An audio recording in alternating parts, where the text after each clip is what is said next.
Check, check, check, check.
Hey guys, welcome to the show. So glad you could make it. Blondie, tell Leia, tell Lance we said hi. How was you guys' haunt this tonight, or did you have another one? Um, Hopefully everybody's having a good night. Give me like just a second to get everything set up. We're gonna have some cool stories tonight, and we're gonna I'm gonna swap up the lineup a little bit. I had a lineup in mind tonight, but I think one of them's gonna get shunted to our after Halloween story because it's a fall story, and I actually had some pretty good luck with Halloween stories this week, so we're gonna works out good too because I've like banged out a couple of extra short stories this week, so we'll have plenty of stories for after the holidays. Oh, cool. Well, I hope you guys are enjoying your haunt.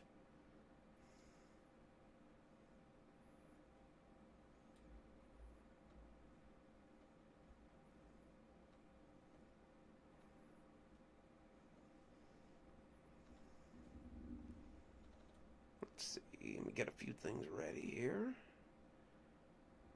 Boop, boop. There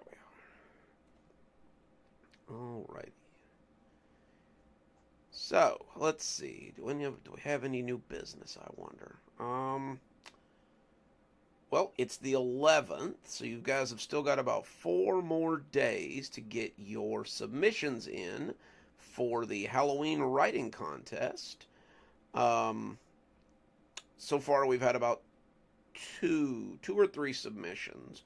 So, if you're planning on getting your submissions in, by all means, get those in before Wednesday, and I'll read everything over and we'll pick out some winners. I still owe Leia a book, but we'll get that sent out. Any rate, um, hope you guys have been enjoying the Halloween lineup. I've got 5 more stories for this week, and then next week, week after next, starting on the 20th through the 31st, we'll have a week of Kashmir Halloween stories, some of which will be, Dr. Winters, or will be Kashmir Medical. I'm even working on a grandpa story because I know you guys like him for Halloween. And it's been a while since we had a grandpa story. But yeah, so we'll have 2 weeks of Kashmir Halloween, so that should be fun. And then after that, we'll go back to business as usual until, we have to roll out our Christmas horror. But yeah, we'll have a lot of fun stuff. We'll have a lot of good things to look forward to. Let's see. I guess we should start off with our Halloween stories for this week. So, hang on a second. Check. There we go.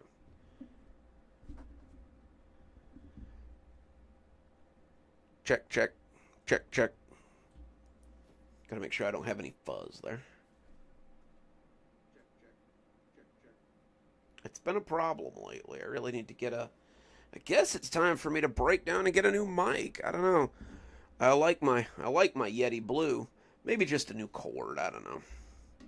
Alrighty, so we are going to start off tonight's Halloween stories with a new one called Sweet Tooth. And this is the closest I ever get to rule stories. Some of you guys know that I'm not a huge fan of rule stories.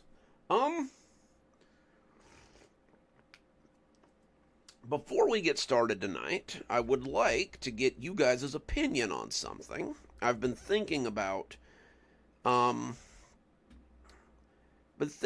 doing a new little video series about old creepypastas. I think maybe like a kind of a retrospective, like talk about how the stories are put together, like do a little retrospective on them, what I liked about them, what I thought could have used a little more work, that sort of thing. It's something I've been kicking around for a little while. I don't know if it's something that this channel's audience would be interested in. Maybe talk about the environment around No Sleep and creepypastas these days a little bit. It's something we've talked about on live streams a few times before. I don't know. I don't know if that's something you guys would be interested in. I might do a test one, just to see if it's something that the audience is there for. I don't know. It wouldn't affect our usual uploads anyway, so Blondie, I've been listening to creepypastas for about 10 years, and I feel sometimes like I'm a little bit late to the party. At first, it would just be, I'll read over the Slender Man stuff, and I'll do the what do you call it, Jeff the Killer, and a couple of the older ones. Some of them that I'd really like to rip into because I really don't like how they were put together. But, I want to do some of my favorites, too, like Candle Cove and Pen Pals and that kind of thing. Just talk about the state of creepypastas as a whole, I don't know. I don't know. I may do a test one and see how it comes together. See if it's something the audience is interested in. Anyway, enough of that. We'll get to the stories, which I know is what everybody's here for. This first one is... The closest I ever come to rule stories is... basically. The closest I ever come to rule stories is usually around Halloween time, when you see the familiar signs that tell you how much candy you can take and how much you should be leaving with. So this one is called Sweet Tooth, and I hope you enjoy it. Come on, Andy. This place gives me the creeps. Andy and Mikey had been up and down the road all evening, and their sacks were practically bulging with Halloween candy. The two of them had done quite well, probably about 8 or 9 pounds of candy between them, and that's... But, not Ann. Go get 'em, Leia.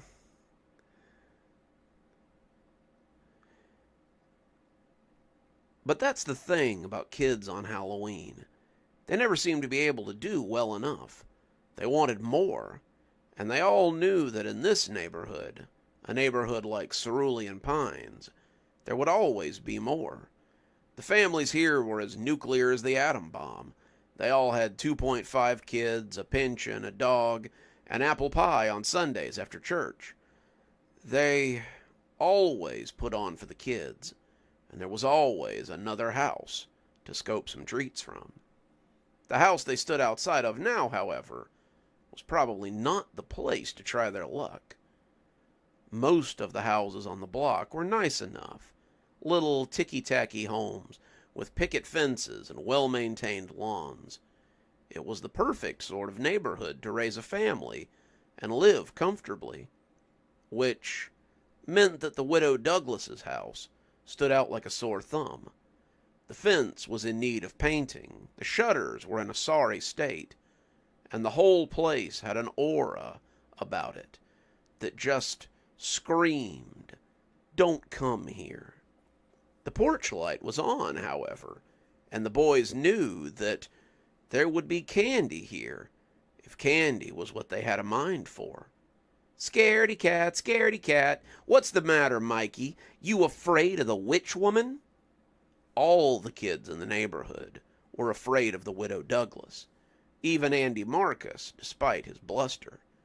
He knew that this house was trouble.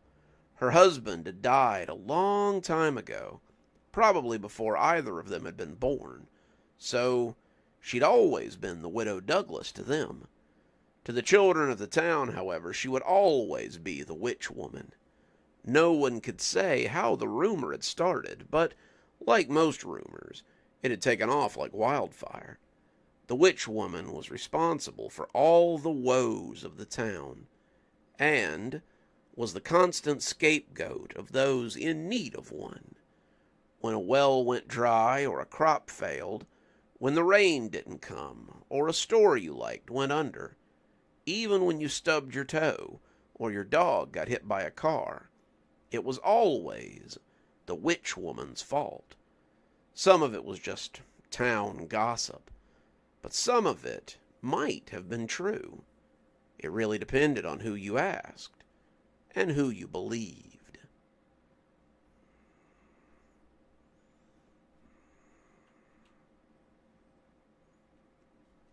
All right. Andy approached the house slowly, almost laughing, when he saw the sign that had become so familiar tonight. They had been up and down the block since 7 o'clock, hitting all the houses with lit front porches, and all of them had borne an unguarded candy bowl and a sign that said, "Take one." Give me just a second. Chapped lips are like the bane of good narration.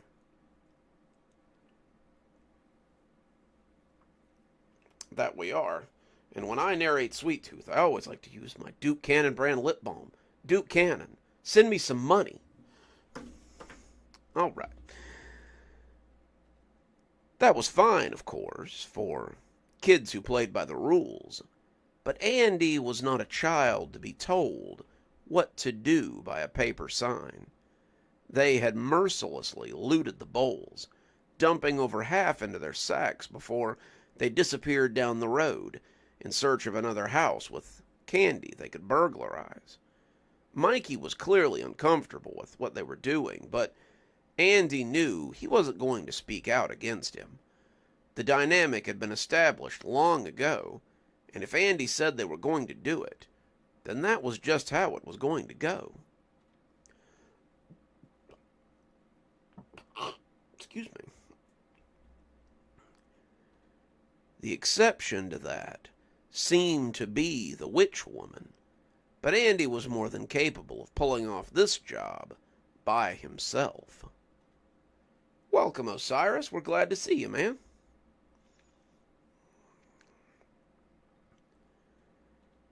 Andy walked up the pathway that led to the house, his head turning from side to side as he checked to make sure he hadn't been noticed. He had gotten pretty good at this over the years. He would approach the house, and if he saw an adult on the porch, he would usually smile and accept his candy before heading somewhere else. If the adult didn't look like they were paying attention, then sometimes he would risk it anyway. But Mikey was usually in the habit of playing it safe. Most of the candy bowls had had no guardians, so the pair had pretty well taken what they wanted. The trees in the yard looked skeletal as he made his way up the overgrown path. He could hear the leaves rattling as they clung to the bare limbs for dear life. He nearly lost his nerve when he put his foot down on the top step. It loosed an eerie creak that he was sure you could hear from deep into the night. And the second step wasn't a lot better. No one came out to yell at him as he got close to the candy bowl on the front porch. The bowl was just sitting there on a little table. No one in sight to threaten him or scold him. He licked his lips as he reached out and pushed the sign over that proclaimed 1 per person. He picked up the bowl and dumped the whole thing into his bag, putting it down before tearing off for the sidewalk, like the old witch woman might already be after him. By the time he got back, he was out of breath, but he was laughing as Mikey asked him if he was okay. Better than okay. I went and stole her... Yeah. Try that one again. Hey, Val. Glad to see you. Better than okay. I went and stole her candy, and she was none the wiser. As if in answer, Andy heard a muffled cackle come from the house, and the two of them took off down the road. Come on, Andy. Let's go home. We can eat a bunch of candy and be done for the night. My sack's getting awfully heavy, and I think I'm ready to pack it in. Andy started to answer, but instead, he reached into his sack and grabbed a piece of candy. He'd suddenly been struck with an overwhelming urge to eat some of what he had stolen tonight.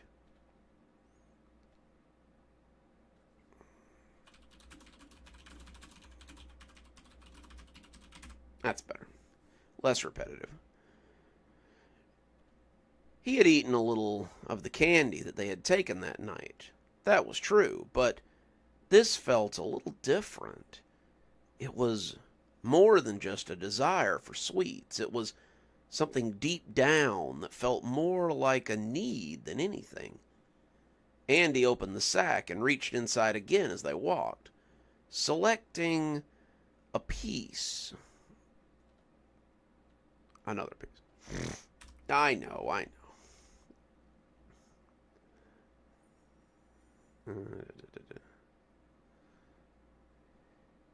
Selecting a piece and popping it into his mouth. It tasted amazing, but Andy found that he immediately wanted more. He reached in and pulled out another one, and closed his eyes as he savored the taste that flooded his mouth. Had he ever enjoyed candy this much? He didn't know, but he'd be willing to bet not. This led him to want another piece, and as he grabbed the third, he felt Mikey touch his arm. Hang on.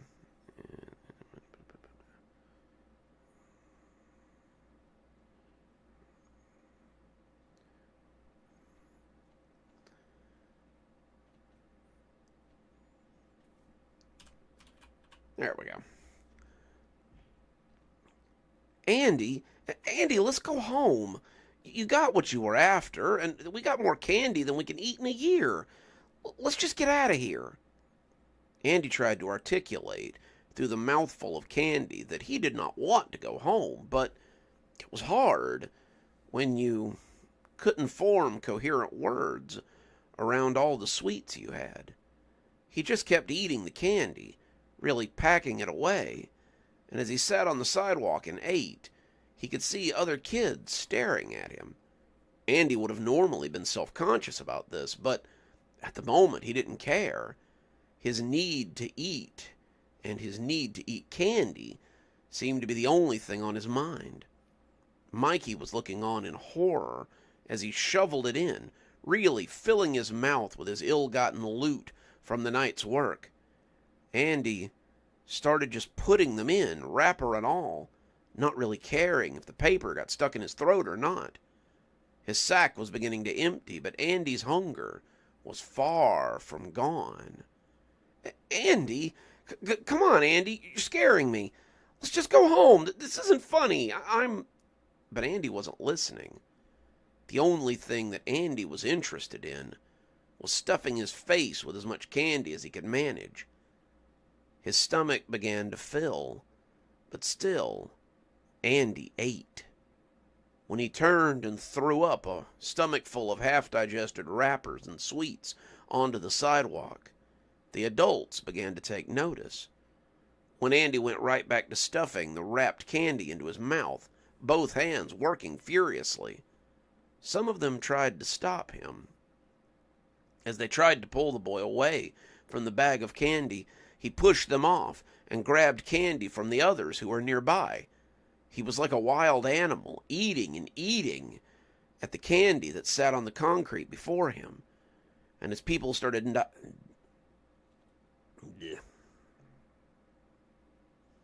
I like Reese's personally, but that's just me. I've always been a Reese's man.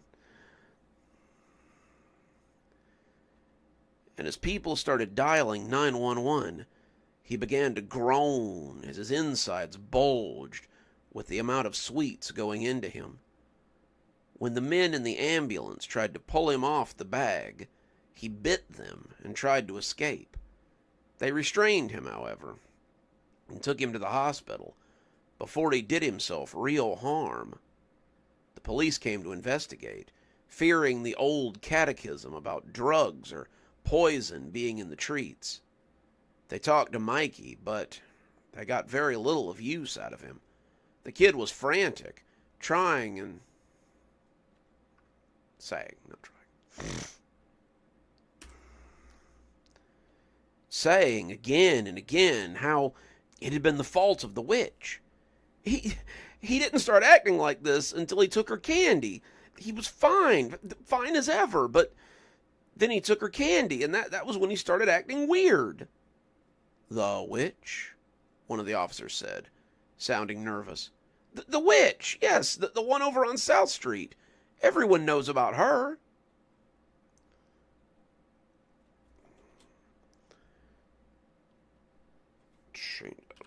There we go.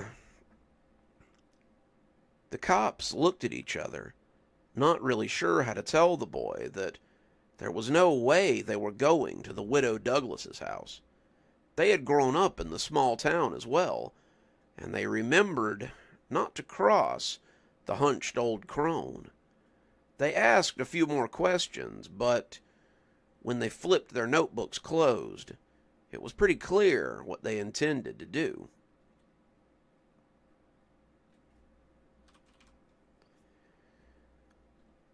We'll look into it, kid. Thanks for your cooperation. Mikey just stood there as they drove away, his mouth opening and closing like a fish. The police never bothered the widow Douglas. They knew better than to go bother a witch on what was likely the worst or best night of the year for her. The legend, however, changed slightly. The kids say that if you find candy on Halloween at the old Douglas place, you should avoid it like the plague. Mikey told everyone that the witch had poisoned Andy, and That was why he was gone and couldn't return to school. He told them how the police hadn't even gone to her house, but everyone knew that the witch was still there, just waiting for her next trick. It would have been impossible for Andy to have told the story himself. He spent the rest of his life in a medical facility as he raved and begged for candy. He had to be restrained, his food coming from a tube, lest he try to eat himself to death. He couldn't have sweets ever again, since they would send him into a frenzy, which would usually result in him harming himself or others. It seemed that the curse was a long-lasting one, and poor Andy hungered for sweets forevermore. And there you go. That is Sweet Tooth. Hang on a second.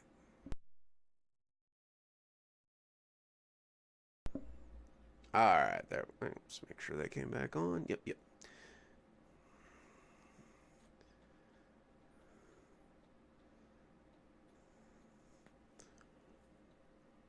Nice. Always good to get a good group like that.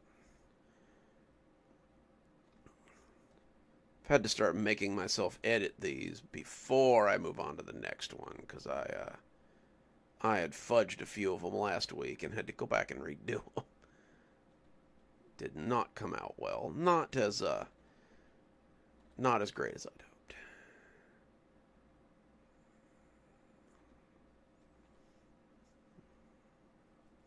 Did you get any new shoes?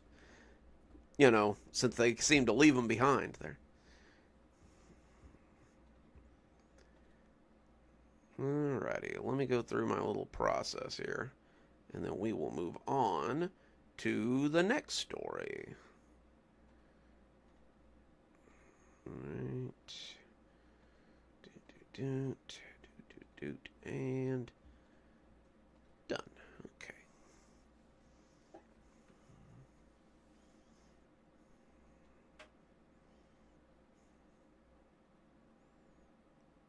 Did the sound go out again?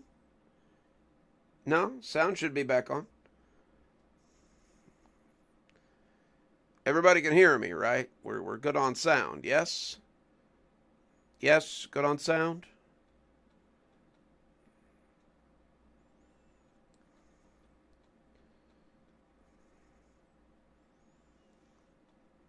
Everybody's good, right?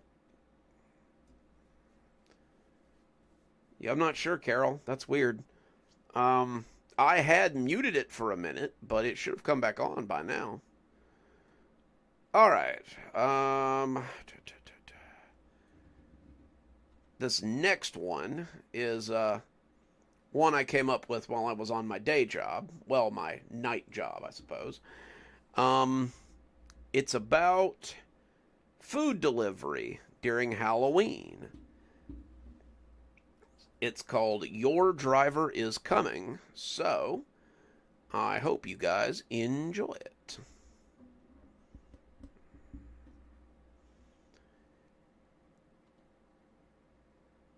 There's a new urban legend in my town, and I laughed about it when I first heard it. It says, don't order food delivery on Halloween. I say that it's newer, but I guess it's been there since the 80s. They say that if you order food delivery on Halloween, you never know what might come to your house. Most of the stories are about ghostly pizza delivery men, or cursed Chinese food, or something silly like that. Oof.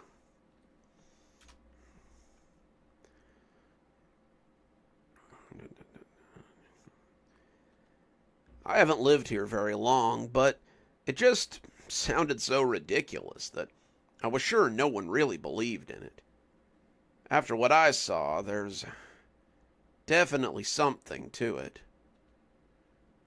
I'm not sure. If you guys can hear me, and the levels on my video says that it can hear me, then I don't know. That's weird. Not really sure what's going on there. Maybe if Carol's still here, oh, no worries, it happens. Sometimes my mic goes out halfway through these, so. Technical problems pretty well plague these sorts of live streams. Alrighty, where were we?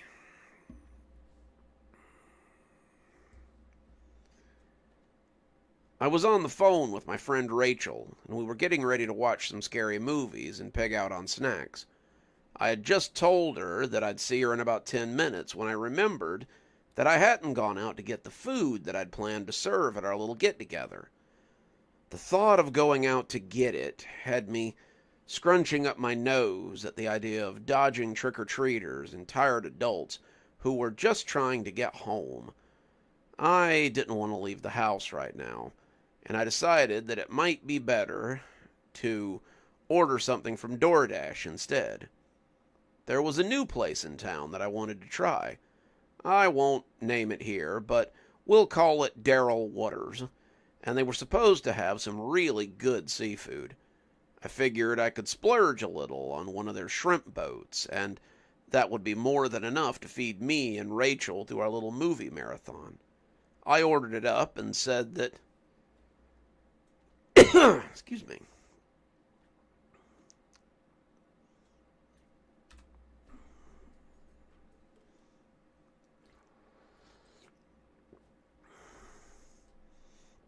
Sure, Leia, go ahead. Absolutely.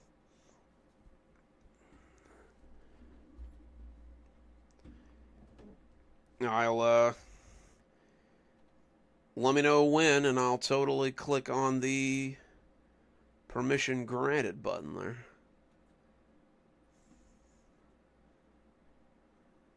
Hey, what's up, Lou?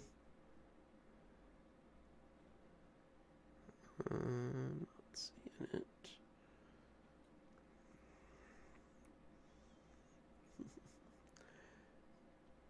Yep, soon as it comes across my end, I will absolutely click approved on that.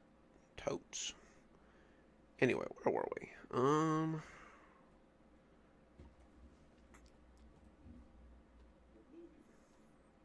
Movie marathon.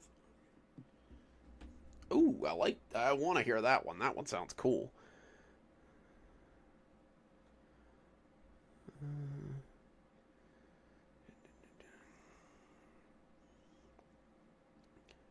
I ordered it up, and it said that Daryl was on his way to get my order. I thought that was mighty nice of Daryl to go to all the trouble to get my shrimp feast. That's not what that is. Hang on, try that one again. I ordered it up, and it said that Derek was on his way to get my order. I thought that was mighty nice of Derek to go to all the trouble just for my shrimp feast, and I went back to trying to find something for us to watch on Netflix. Netflix usually has a lot of Halloween movies this time of year, and by the time Rachel got there, I'd queued up a few of them that would keep us entertained, while the little gremlins outside got their candy and their treats. So, what did you get us? Rachel said. Not pizza, I hope. Well, thank you. It's probably my accent. Apparently, I have a pretty strong accent there. I can't hear it, though. No, I got us something at Daryl Waters instead. Figured my bestie needed a little shrimp boat therapy after the long week we've both had. Rachel looked impressed. Daryl Waters? You're going to spoil me. Is it in the kitchen already? She asked, looking around like she expected to see a whole shrimp boat sitting in wait. I got it ordered. It should be here pretty soon. Rachel bit her lip and looked a little bit surprised. You ordered food? You know nobody orders food on Halloween. It's bad luck, and you never know what you're going to get. I waved a hand at her. That's just superstition. I'm sure it's fine. I doubt that the ghostly delivery man works on Halloween anyway. Probably some kind of union rule against it or something. Rachel rolled her eyes. Ha ha ha, you've got jokes, but let's see how funny you think it is when whatever is coming to deliver your food gets here. We took a seat on the couch and started flipping through potential titles. Rachel right out refused to watch Child's Play, and I told her I wasn't watching Smile for all the candy on the block.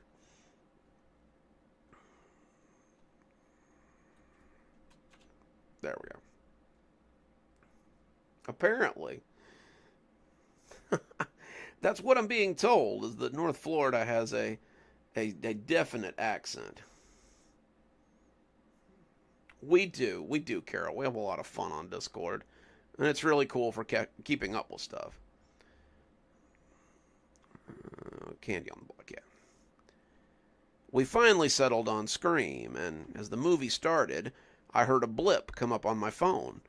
I looked down to find that it was my delivery guy, Derek, and he had arrived at Daryl Waters to get our food. I sent him a message back, thanking him, and turned back to the movie. We'd barely gotten past the first death when I saw a new message pop up from Derek. I took out the phone to have a look, hoping there wasn't a problem with my order, but found that Derek was a little bit confused. "Hey, it's Derek from DoorDash. Are you sure this place is open?" I checked the time and found that it was only 7:30. Daryl Waters was supposed to be open till 10 o'clock, and I told him that I was sure it was open. I saw the little bubbles come up, which meant he was typing, and he sent another message back pretty quick. "That's weird. The door was open, but the place is completely empty." We're reading Your Driver is on His Way, if you're just joining us, so have a seat. It's just getting good. Hey, Cindy, we're glad you could make it. Oh, Florida is pretty brutal. Oof, Miami. Man, that's way down there, too. Okay, let's see. I sent another message back telling him that was weird and maybe to call out and see if there was any staff around. They might have been playing some kind of Halloween prank, but it would be weird for them to upset potential business by playing games like that. I couldn't really see a business doing something like that, but sometimes people go all in on Halloween these days. Derek was quiet for a little bit, and when I saw the bubbles come back up, which meant he was typing something again, I got hopeful. "I'm going to go check in the back. Maybe check your order and make sure that it's verified." I fiddled with the app, trying to make sure that everything was okay on their end, and when Rachel looked over at me, I looked up to find that we were already 25 minutes into the movie. "Something wrong with your order?" I shook my head. "No, there seems to be no one there to give it to the guy who was supposed to be picking it up." "I told you not to order out on Halloween," Rachel said, almost sing-songing at me.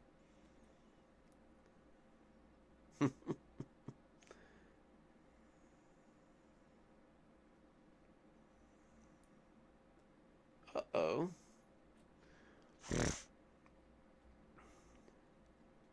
I watched a little of the movie as Derek attempted to figure out what was wrong with my order. DoorDash didn't usually take this long, so I was kind of feeling weird about it.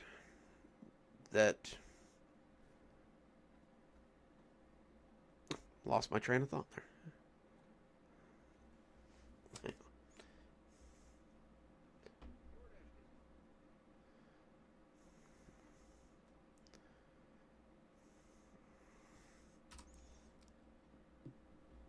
They're not great. I, for one, do not like palmetto bugs.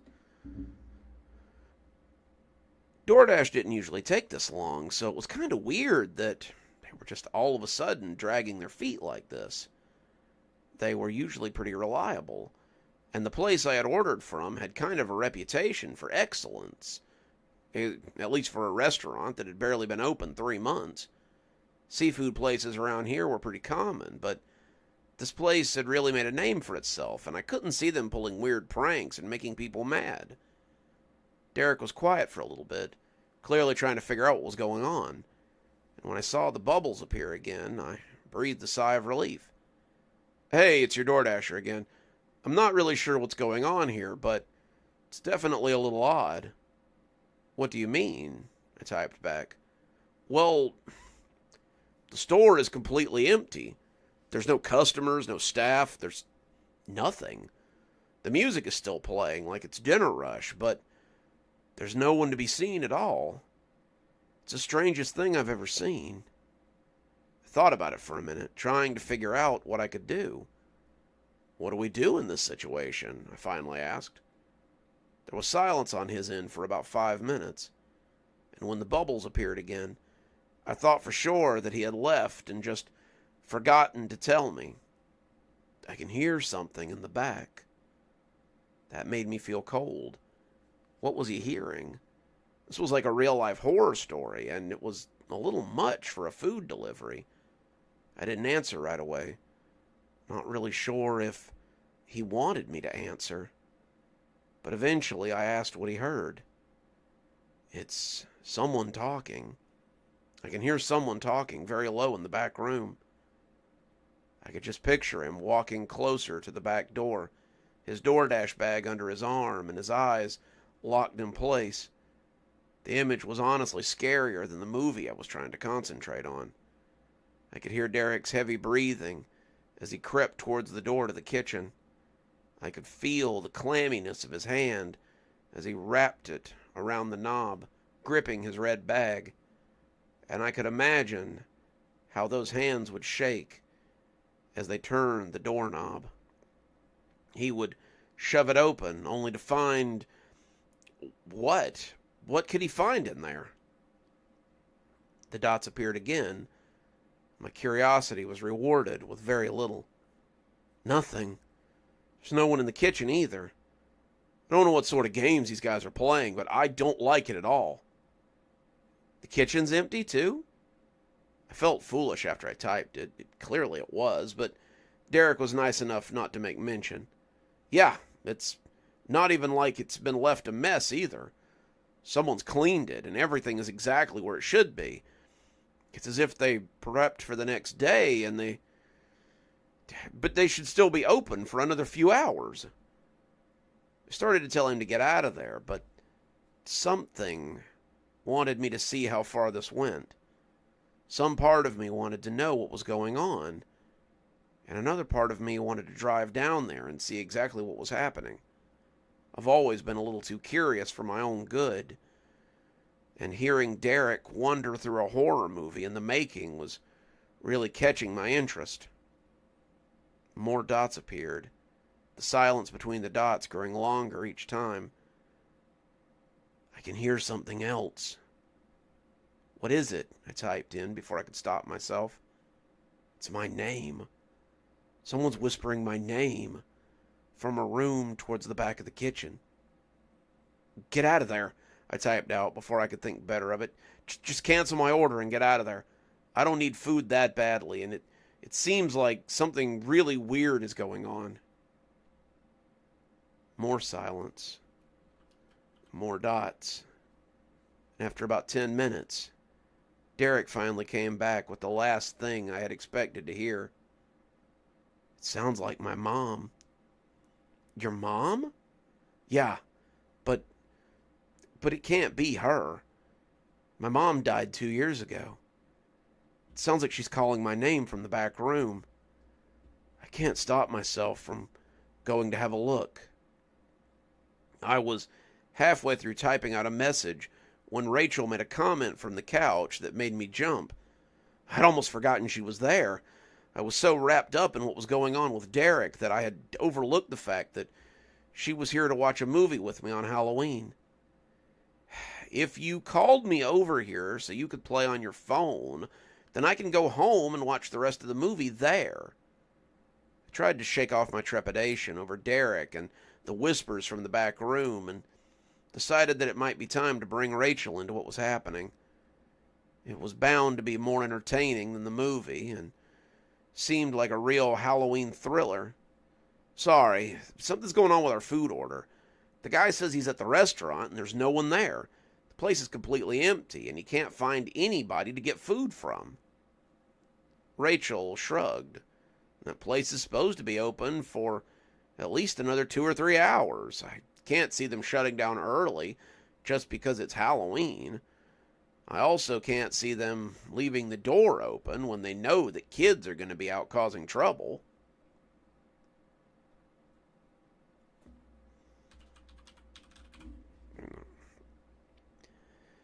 "It's weirder than that," I told her. as I invited her over to look at the messages. He's hearing voices from the back of the restaurant, and now someone who sounds like his mom is trying to get him to come to the back of the restaurant. Rachel read over the messages, her face getting what?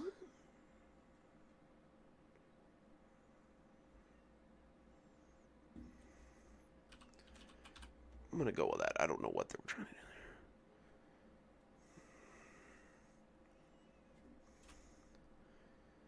Her face getting paler by the moment.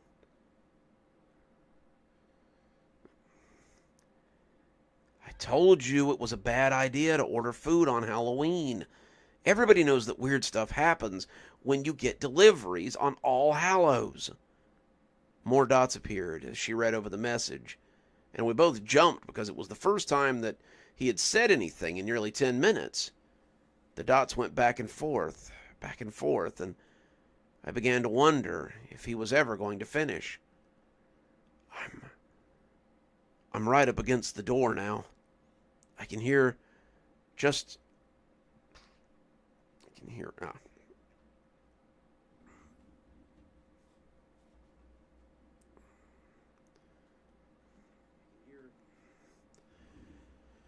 Whew. Yeah, it does that sometimes.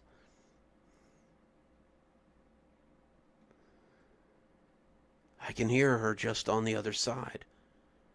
I'm going to go in. Wish me luck.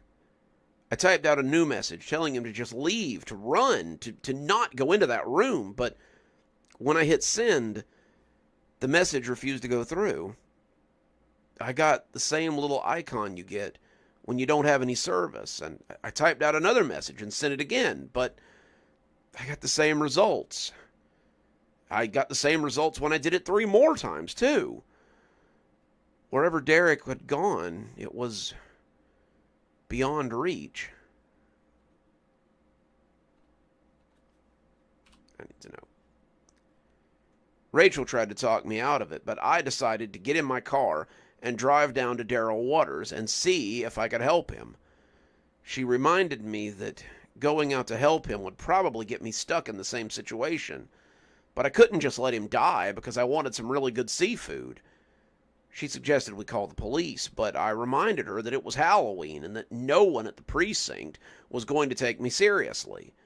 I asked if she wanted to come with me, and she said that she'd ride along, but she wasn't going anywhere near that restaurant.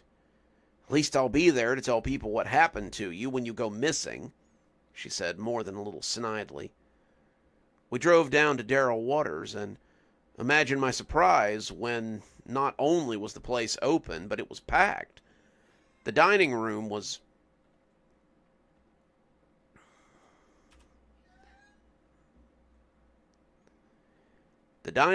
stuffed with kids and adults in costumes, and Rachel decided that it might be okay to go in with me as we sat in the parking lot and watched the waitresses stumble around in their pirate costumes, like they hadn't had a break all night.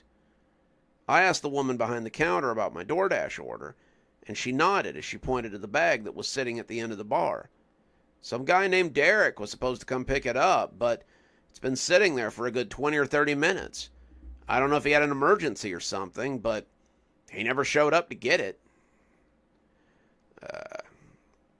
We're reading Your Driver is en route, if you're just joining us. We're coming to the end now, so if you're just joining us, settle in for story number 3 very soon. Let's see what I've...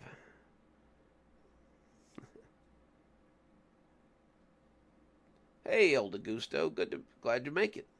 Glad you could make it. I do. I write all the stories, and I narrate them, and I edit them, and it's a lot, but I do like to do it. Oh, thank you, Blondie.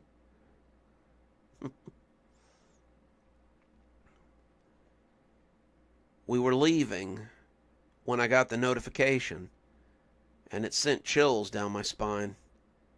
It told me that my Dasher was on the way with my order. I tried messaging Derek and asking him what had happened, but he wouldn't respond. I showed it to Rachel, and she asked if there was any way we could stay somewhere else tonight. I told her I had enough money for a cheap motel, but the only ones...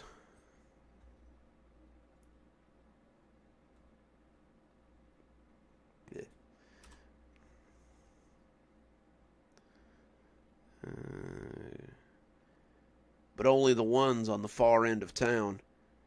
She told me that might be best, and when I asked her why, she looked worried. If something is coming to your house after what he told you, I don't think I want to be there when it gets there. We're sitting at the motor lodge now, just waiting to see what happens, but I think I've been convinced that ordering food on Halloween isn't a good idea. You never know what's going to show up with your order. I think next year I'll just cook something instead.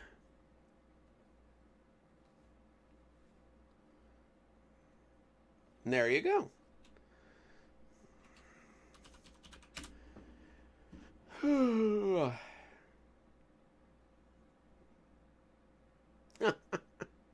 Oh, absolutely. I was a great kid for, like, creepy stories and stuff when I was younger.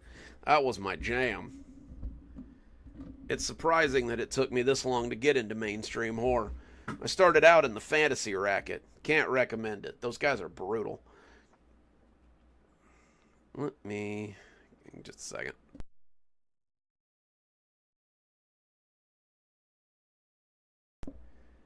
Alright, Carol, check your sound connection again. Every now and again I have to mute it to get like a little test strip to do the audio on here for. So like, if the sound goes out for about 5 seconds, that's usually what's going on.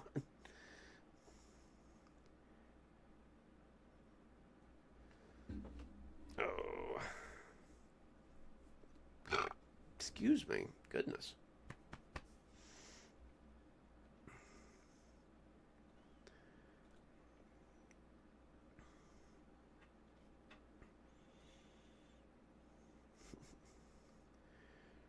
Normal's being fussy tonight. I invited him in, and now he just wants to sit in his little chair over there. Come on, you grumpus. No, don't leave. People want to see you. There he is.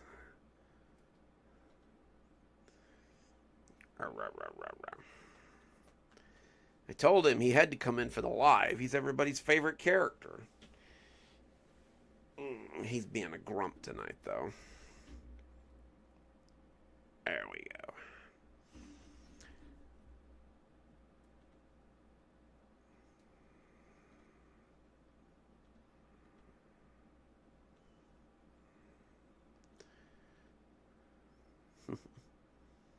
Oh, yeah. He's the best. Cutest little kitty in the world. Can't get any of the other cats to come join my live stream. Pumpkin would, but he likes to be outside now. People, before I cut it out, people used to listen for the jingle bells in the back of my videos to see which cat was in the bedroom while I was recording. It was usually Pumpkin. Well, thank you, Blondie. And their 5th super chat on live stream. You are awesome. I appreciate that. El DeGusto, he may be. He may very well be. I need to put him to work then. He probably writes better than most of these AI story guys anyway.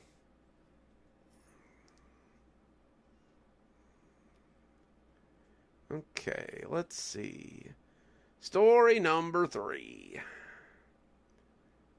For our 3rd story today, we are going to hear a tale about a new Halloween party drug that allows people to see a little bit more than they strictly wanted to. So, I hope you enjoy it.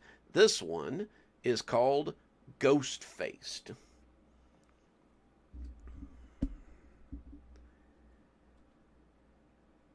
I'm telling you, we have to go to this party tonight. I had to bite my lip to stop from making an exasperated sound.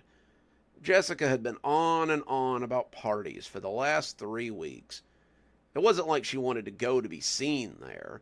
We both knew why she wanted to be there, and it just wasn't my thing. Oh, and what makes you think this party's any different from the others you've tried to bring me to? She shook her head like I was some kind of idiot. It's Marcus's Halloween party. Everyone's going to be there. It's just one of those places that you have to be seen if you're anybody. Excuse me. Uh-huh. And it doesn't have anything to do with you wanting to get ghost-faced. Getting ghost-faced was a new trend that had been making the rounds on TikTok and YouTube lately. It was this party drug that had cropped up a few months ago, and it seemed like everyone was doing it.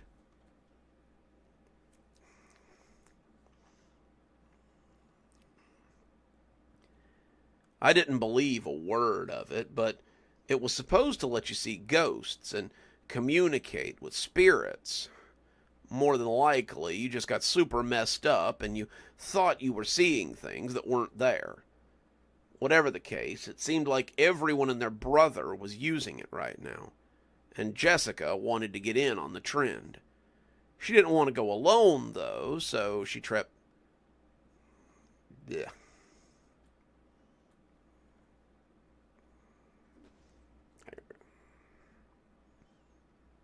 Nice. Oh, I only have 4, but I don't have any black ones, unfortunately. I've got an orange one and a gray one, and some orange and gray ones that are unrelated to the other two.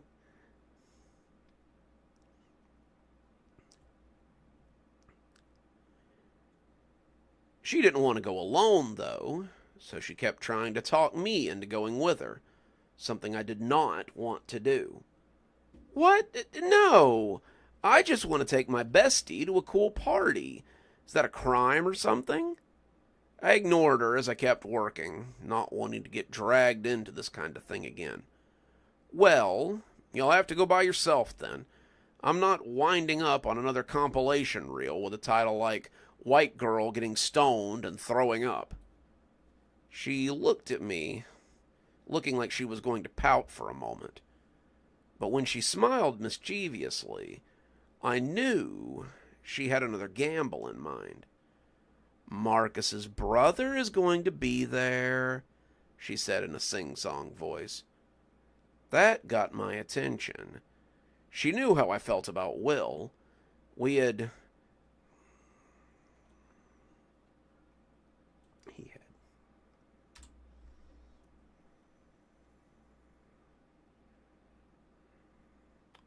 Oh...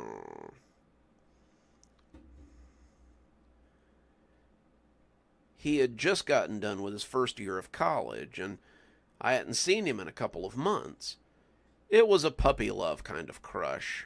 I was way too young for him, but the idea that he might be there and notice me made me rethink my immediate refusal. I know you've had a crush on him since elementary school. If you come with me to this party, maybe he'll finally notice you, and then you can stop fawning like a kid over some hunky older guy like you've totally been doing lately. It would be nice to see Will again, I thought, and just because I was at the party didn't mean I had to do anything like that. I could just go and have a good time and not worry about any of the stupid stuff that might be going on. If Jessica wanted to get high on some weird drugs and then make a fool of herself, then that was no business of mine. I was her friend, but I wasn't her mother. Come on, she begged, please. You don't want me to go by myself and get taken home by some weirdo, do you? She was laying it on a little thick, but finally I rolled my eyes and turned to look at her. Okay, fine. If you're going to go to a thing like this, then I want you to be careful. You know, Mark's parties have been all about getting ghost-faced lately. I just don't want you to get hurt. Jessica waved me off. I promise I won't do anything that's going to get me put in jail or dead. I didn't believe that for a second, but it would have to do. We agreed to meet up on Friday and walk over. We'd tell our parents we were going to a regular Halloween party, the kind of Halloween party that wasn't full of boys and drugs, and we made plans to coordinate our costumes as well. Sir,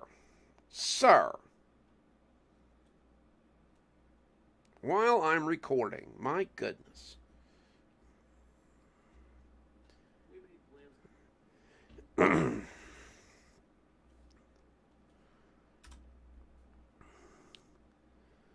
Let's see. We made plans to coordinate our costumes as well. She was going as a calico cat, and I had decided to go as a black cat. It would put both of us in a pair of bodysuits that would definitely get us noticed, and both of them were cute as hell, too.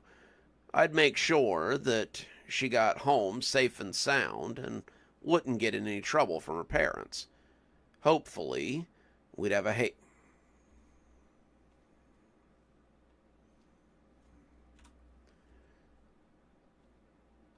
we'd have a great time without getting arrested. My dad took one look at my costume, and I didn't think he was going to let me out of the house for a moment. My parents aren't exactly old-fashioned, but they definitely have ideas about what you shouldn't leave the house wearing. I reminded him that it was Halloween, and this was what people wore, and he told me just to be careful. Then I headed out to Jessica's house. She opened the door, letting out a little squeal as she saw me in costume, and asked how her makeup had come out. She looked great. Her calico print was way better than mine, and the two of us headed off to the party. I'd expected we were going to Marcus's house, but Jessica led us downtown towards a bunch of old warehouses instead. I asked her where we were going, and she said that Marcus's dad, the real estate agent, had managed to get him one of his sale properties to use for the party, so long as it didn't get too wild. It was in an old theater that was on the verge of being torn down, and I remembered seeing it a few times when we happened to be in the area. The ambience would be great for a Halloween party, and she even said that if we decided to get Ghostface, there would probably be a lot of spirits around for us to commune with. Our parents would have probably flipped if they'd known where we were going, but as long as nobody squealed, we'd be fine.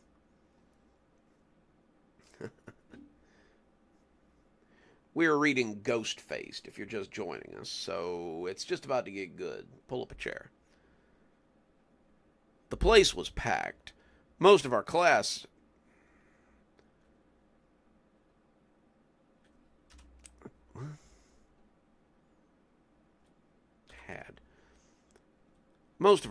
had come, and there were people there that I'd never actually talked to. The inside of the building was just as spooky as the outside had been. There were some decorations put up, stuff you could find at a party store, but most of it was just old, rusty gutters and disused machinery and other things that added ambience to a place like that. If there was a place where there would be spirits, I could believe it would be here.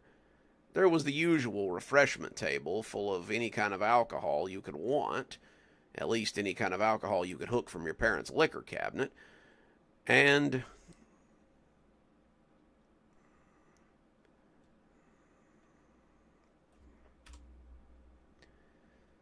people hooking up on the couch and chairs they had brought in or waiting for the bathroom upstairs. People that had probably been... No. Got off a line there. I'm having a hard time with this one. It's been a while since I looked at it.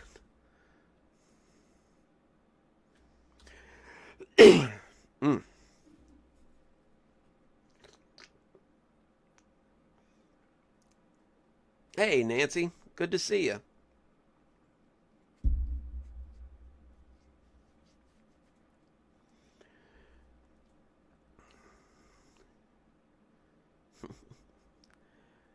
All right, where were we?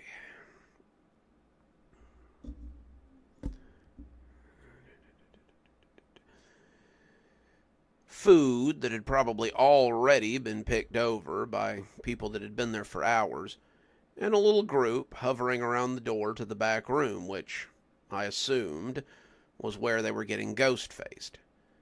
Jessica waved at a group of girls who called us over, and we did a little sociable drinking before we were noticed by the host.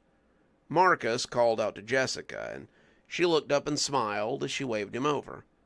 I tried not to roll my eyes, but he was so obvious. Mark had had a crush on Jessica since they were in middle school, but he had probably felt that she was a little out of his league. Marcus had been hosting the coolest parties of the season. I got off the line again. Marcus was no dog, but Jessica was a cheerleader, and Mark was the student body president. Same level of popularity, but different Yeah. Can't talk tonight.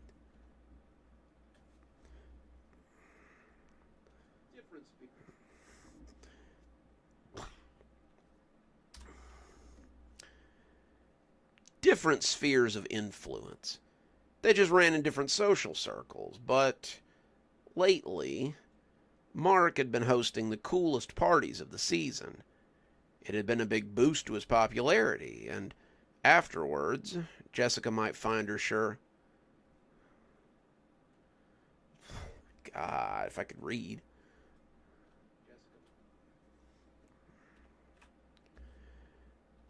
Jessica might find herself not even in his league anymore.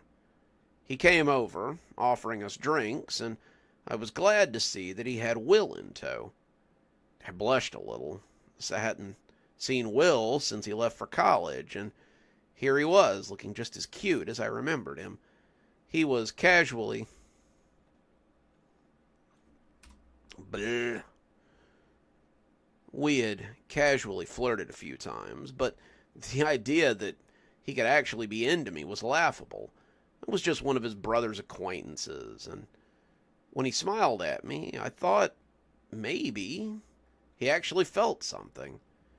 He and Marcus squeezed in beside us.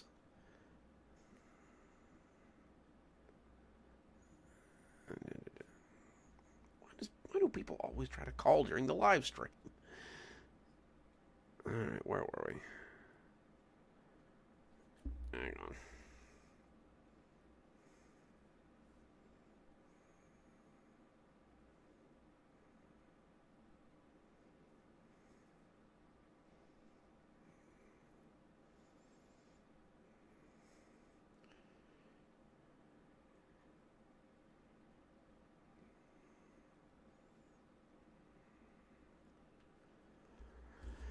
Alright, where were we?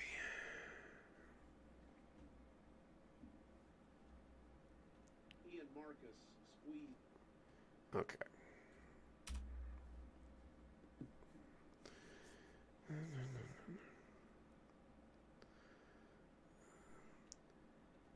He and Marcus squeezed in beside us, admiring our costumes and telling us we looked hot. We both blushed appreciatively, and when Marcus asked if we were going to get ghost-faced tonight, Jessica tried her best to stand in the way of my eye rolling. Everyone in that little room over there seems to be enjoying themselves. Why don't you ladies go join them and see what it's like? Sounds like, Jessica started to say, but I cut her off. Sounds like it's a great way to get whatever it is you guys have over there in my system so people can...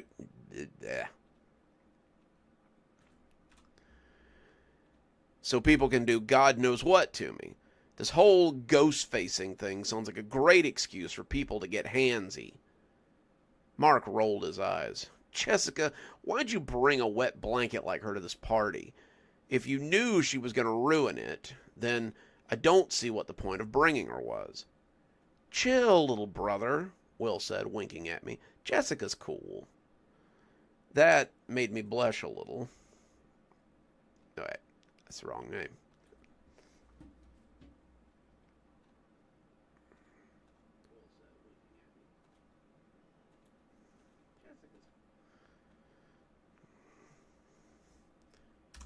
Try that again. She's cool. That made me blush a little, but I pushed it down and turned back to Marcus. Jessica looked like she was going to make some excuse, but I stepped in close and got immediately defensive. I'm here to make sure that nothing bad happens to my friend, Marcus. Aren't you worried that something bad is going to happen to her if someone isn't there to keep an eye on her? Marcus scoffed. If you're too scared to try it, then just say so. But don't get in Jess's way if she wants to have some fun.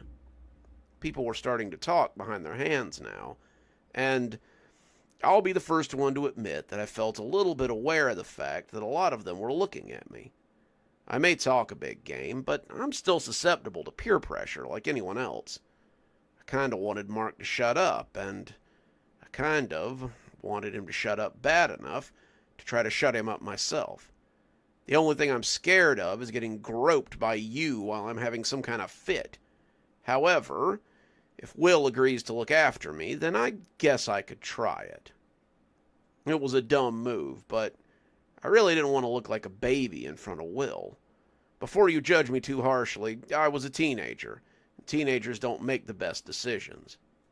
Of course, Will says, as he put a hand... Yeah.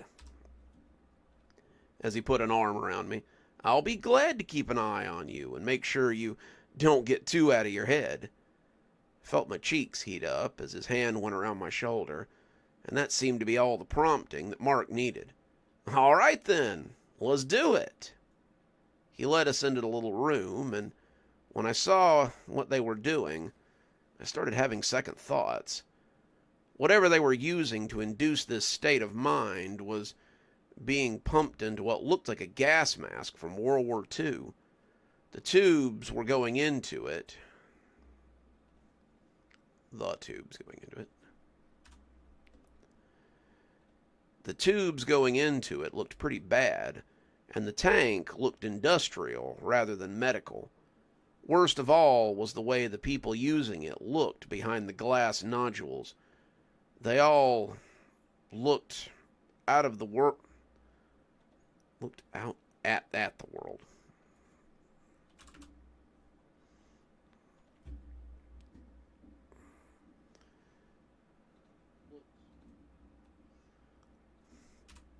All right, let's try it again. Yes, just joining us, we're reading Ghost-Faced. Looked out at the world like they were seeing the most god-awful thing imaginable. Suddenly, I didn't want any part of this. I wished I had never agreed to this, and I wanted to try to find a way to get out of it that wouldn't make me look like a baby. Having second thoughts? Mark asked, as a smile crept across his face.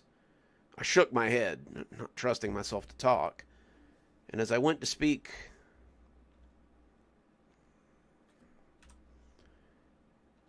And as he went to speak with the two guys running the show, Will spoke up.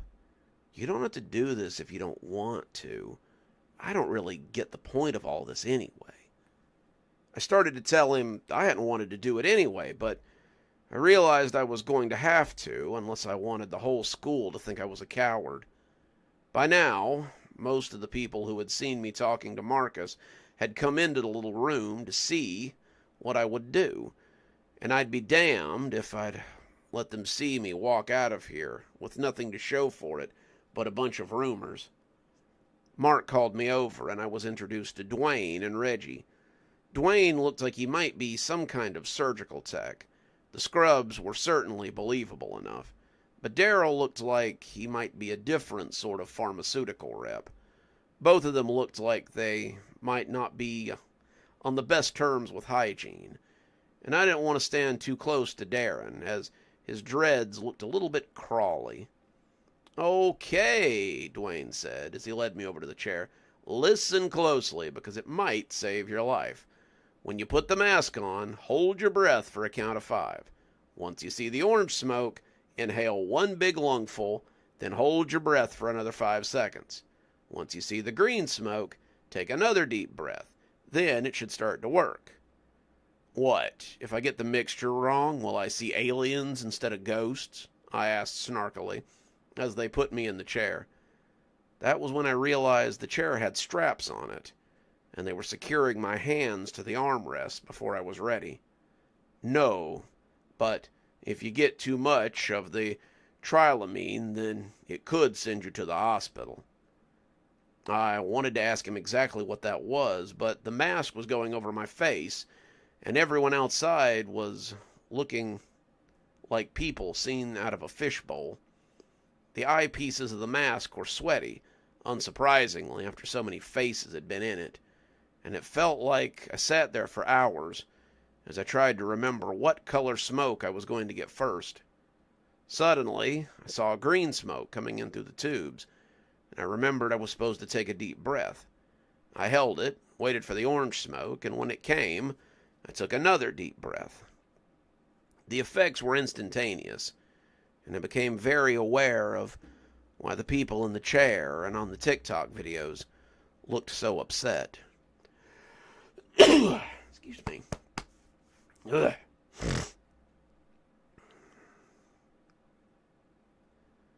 They were right. The stuff they were pumping in would let you see ghosts. Not the translucent phantoms like at the Haunted Mansion ride at Disney either. Not the creepy apparitions.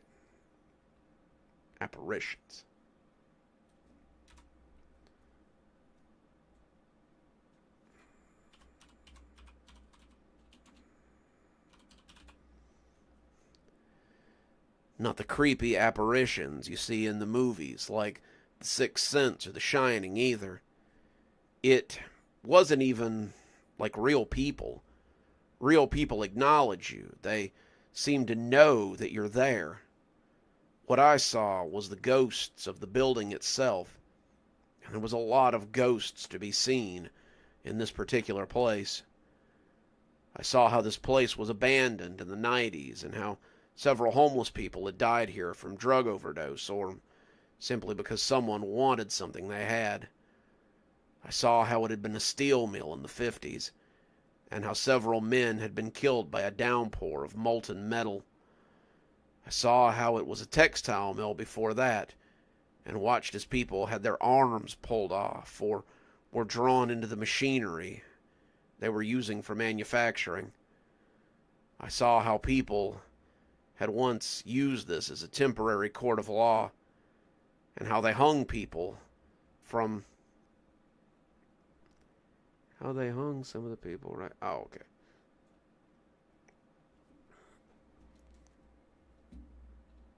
How they hung...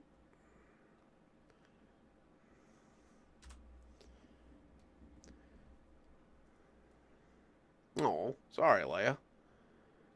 That sucks. And how they hung some of the people right here on the floor where people were dancing and kissing. I saw the people who lived here when it was a tenement house. I saw the people who lived here when it was just farmhouses, and they all ran together like ants before my very eyes. They moved erratically, each of their lives happening on top of each other. But that wasn't the worst part. If they had continued to ignore me, I probably could have handled it somehow. Instead, I let out a high-pitched scream, and they all turned to look at me suddenly. The steel mill workers with their half-melted faces, the homeless people with puke drying on their shirts, the men hanging from the gallows, the women with dead babies, the children who had been mangled in the textile mill. They all turned and looked at me. I'd never felt more seen in my entire life. They started moving towards me, slowly, shuffling and moaning like zombies in a George Romero movie. I was hooked into the chair, but... What?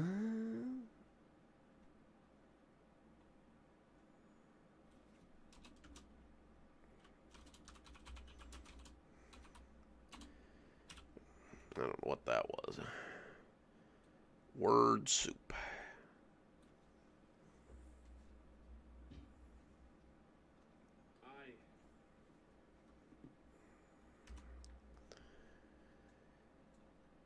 I tried to run, but they'd strapped me in. I was stuck at the mercy of these spirits, and I screamed again as I closed my eyes and waited for them to fall on me like raindrops. When I opened my eyes again, the mask had been removed, and I was sitting with my head in Will's lap. He was yelling for somebody to get me some water, and he looked down at me as if to assure me that everything was okay, and I was going to be all right. You would have said that was the best possible outcome after that horrible thing, but all I could see were all those ghosts that were still somewhere around me. I could see the bloated faces and the toothless mouths and the stretched necks and the blood, and I couldn't stay there another minute.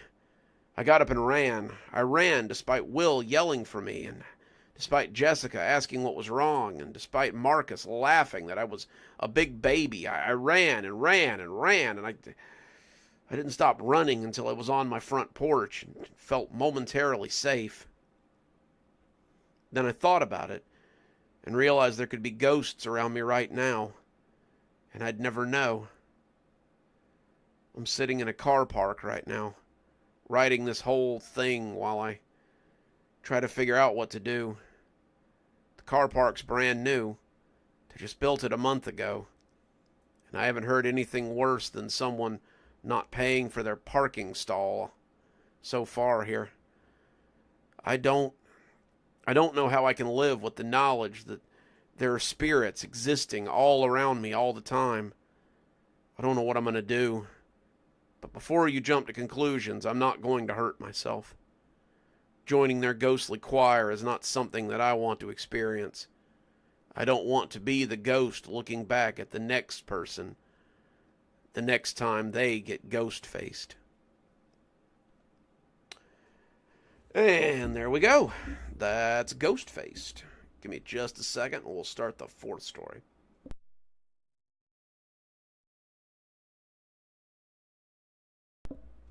I'm not quite sure how I felt about that one. It didn't come together as cleanly as I'd wanted it to. Unless the car park is built on an ancient Indian burial ground.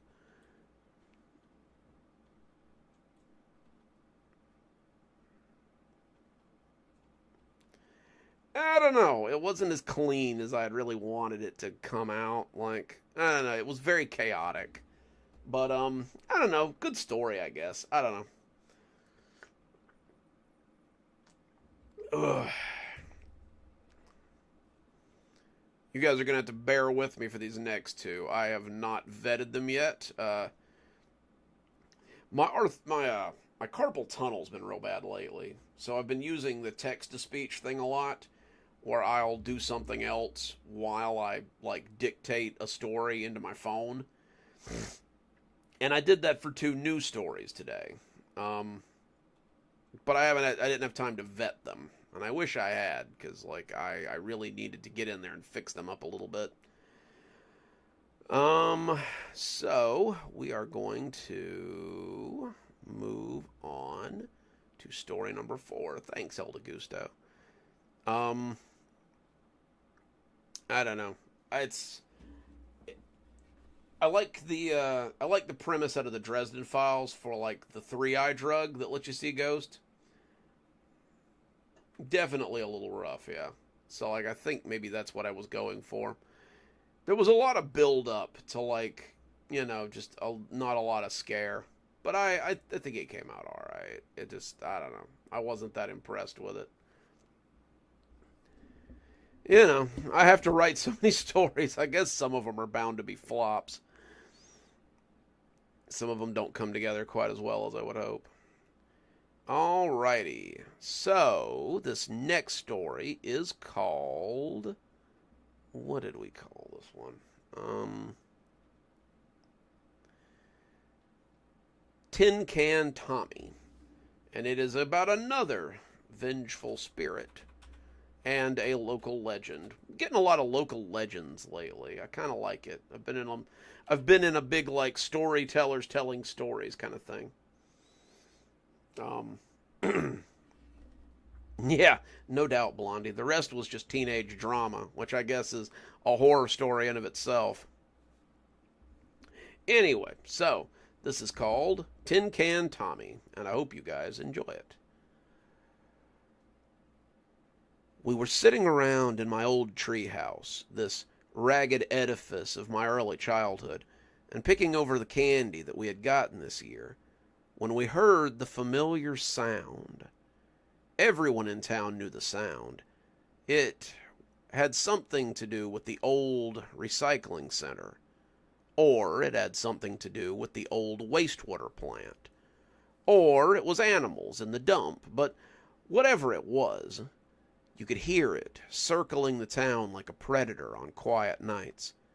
It was the clinking, clanking sound of metal, like tin cans on a string banging together, and it always gave me the shivers.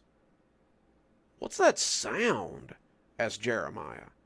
Jeremiah, though we called him Jerry, had only been in town for about a year.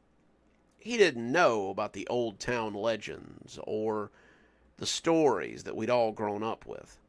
To him, the sound was just an odd metallic clank, but to us, it was something our parents had told us about since we were young.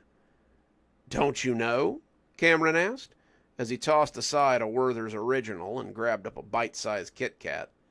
Pickings had been slim this year on candy. We didn't know if it was because of the layoffs at the recycling center or because of the increase in shipping costs that made the groceries so expensive, but what we did know was that most of the grown-ups were out on their front porches enforcing the 2 or 3 pieces of candy per kid rule. It had meant that we'd gotten a sad collection of fun-sized candy bars and old lady candy, the latter not terribly appealing to a bunch of 14-year-olds who were probably too old to be trick-or-treating anyway. "No," Jeremiah said. "That's why I asked." "That's Tin Can Tommy making his rounds," Joel put in, before opening a box of malted milk balls and shaking them all into his mouth at once. "Who the hell is Tin Can Tommy?" Jeremiah asked. Cursing was something we had discovered only a few years ago, and it was still new enough that it was something we used every chance we got. "Tin Can Tommy is a local legend. In the late," Cameron began, but Joel waved a hand and pointed at me. Let Tyler tell it. He's better at it than any of us. Go on, Ty. Tell him about Tin Can Tommy." I was honored to be elected as the storyteller, and as I took the wrapper off a tiny Hershey bar, I began the tale that my grandmother had told me when I was barely 4 years old. In the late 40s and 50s, there was a string of murders in town. You see, in 1942, a drifter had been going around abducting and killing children in the town. This was when the railroad still ran through, so you occasionally got drifters and hobos that came through looking for work or just looking for a place to crash before they went somewhere else. Well, this fella had a taste for murder, and he had killed 5 kids before the locals finally figured out who it was. Now, there was some speculation on whether or not they got the right person.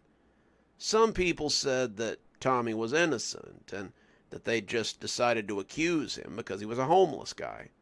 Some people said it was actually one of the guys in the mob that went to get him, and he was just covering up for his own sins.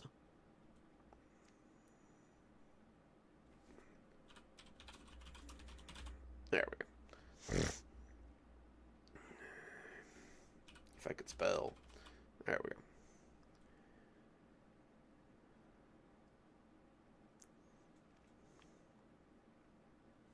The hell? Whatever it was, they took Tommy and hung him from the big tree in the middle of town. They say he hung there for a whole month before he finally rotted down to nothing but bones and clothes. The townspeople congratulated themselves. They had taken out another dirty vagabond. But that was not where the story ends.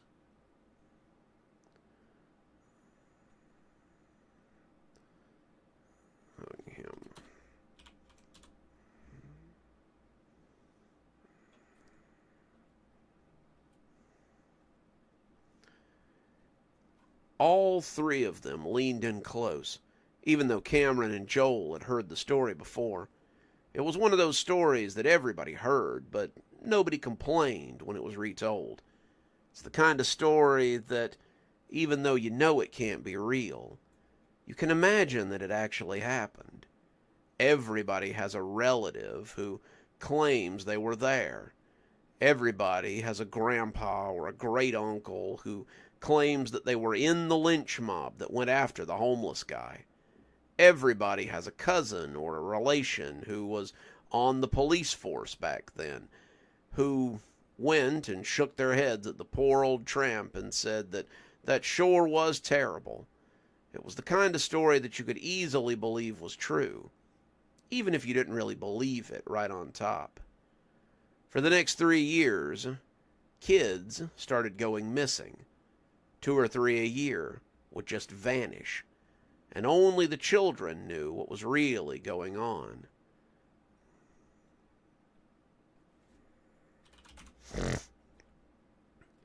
Many of them told their parents how they'd heard someone whistling and calling their names from under their windowsill, and they supposed that a few kids must have even went with him. It was always a man in a long, dirty coat, his head covered by a red bandana, and his face covered in shadows. He would call to the children and tell them to come down and play, or to come down and see what he had in his bag. And the ones who did were never heard from again. The children told their parents about this, but none of them believed them. Most of them thought it was just scary stories the kids were making up, and that there was no real truth to this strange whistling traveler. Some of them, the ones who probably hung Tommy from that tree, even thought they were just making up tales based on what they had heard about the drifter himself. They all laughed and shook their heads and told the kids they needed some better stories. So the kids decided that if they were going to be safe, they'd have to take matters into their own hands. As I told the story, I could hear that clanking sound as it circled around in the woods outside town. I could hear it because it sounded like it was getting closer. We'd all grown up with the sound, so we were just kind of used to it. And sometimes, when the wind was right, it did seem like it moved, or like it was getting closer to where you were. It didn't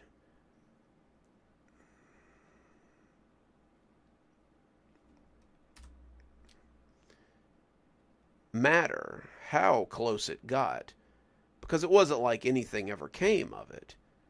We all knew to stay away from it, whatever it was, and the sound was as normal to us as catching the bus in the morning or saying our prayers before bedtime.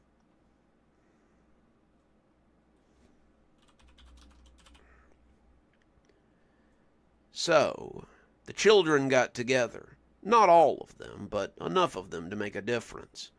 There were about 12 of them, and my grandmother claims to have been one of those children. She says they decided that if the adults weren't going to keep them safe, then by God, they'd keep themselves safe. They would catch this man and make sure he never hurt anybody ever again. And they set up a plan so they could do just that. These 2 boys, the Tyson twins, set up a tent in their backyard and let it be known that they were going to have a camp out a week before Halloween. This seemed to be the easiest way to get the attention of whoever this was. He had taken most of the kids off the street after dark, or he'd taken them from in front of their houses at twilight.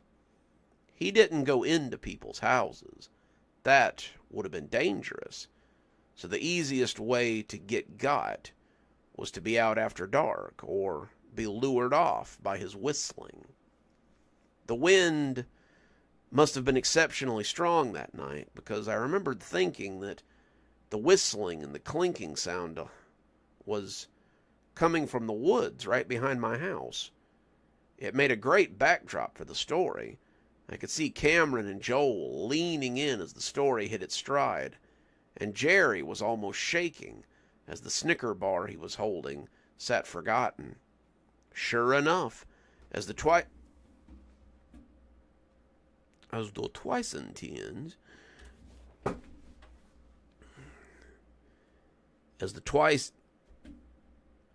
now I can't say it. As the Tyson twins camped in their backyard, they heard a whistling and heard someone calling their name. They didn't leave the tent. They continued to stay in with the zipper held tight, and as the shadow of the man appeared across the side of their canvas, they were filled with fear. The fear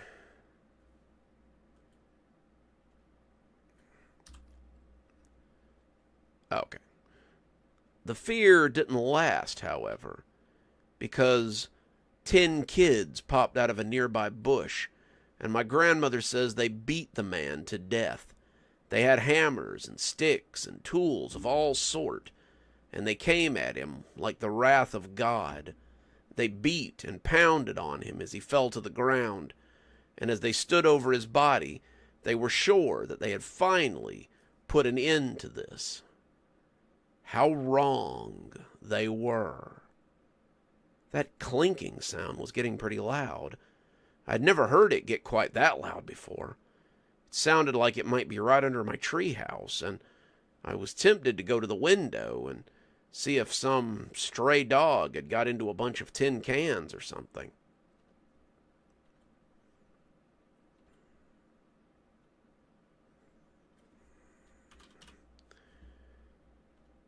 A week later, Mickey Forrester went missing from the stoop of his own home.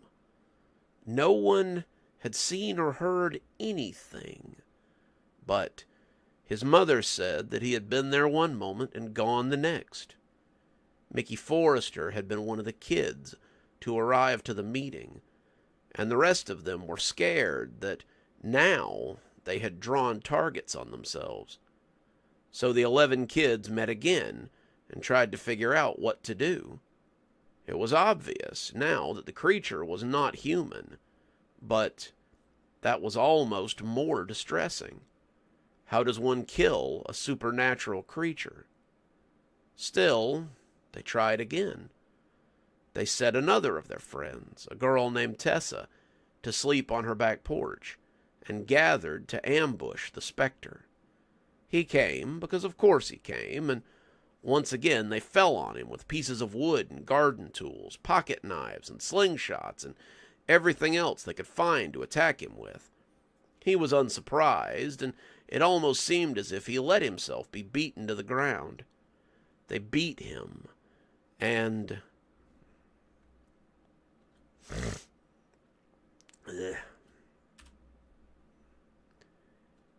even though he lay still this time,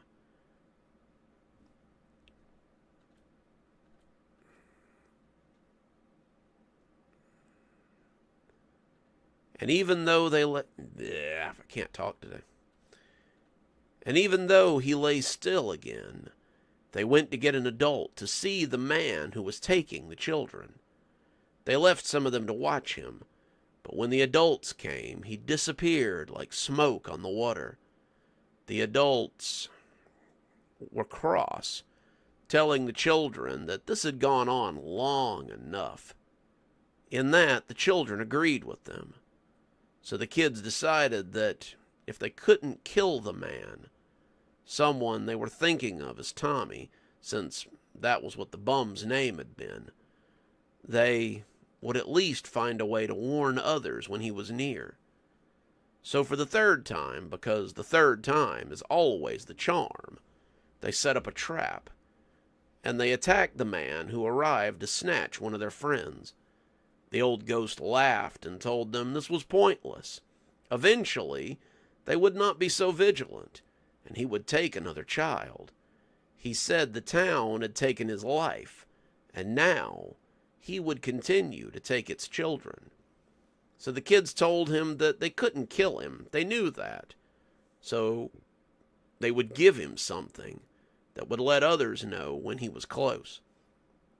So they beat him into unconsciousness. And then they wound a string full of tin cans all over him. They wound him with so many cans that he looked like Jacob Marley when Scrooge saw him. They tied so many knots that he would have no hope of getting them off. They wound the strings together so that no matter how much he tugged and pulled, he couldn't get them off. Then they left him there, certain he would never bother anyone again. In that, the children were correct. Not that he would never bother anyone again, but that he would never take a child unaware, ever again. For now, every time he came near the town, you can hear him clank from a mile away. The wind will blow his cans, the trees will snag on his ropes, and he will forever be a prisoner of the town. It was decided that if he meant to stay, then he would be just as miserable as the children who he hunted. We were silent as the story came to an end, and I realized that the clinking I had heard had stopped. I looked over the edge of the treehouse, but there was nothing down there to be seen. The yard was empty. The only sound were the leaves rustling on the trees.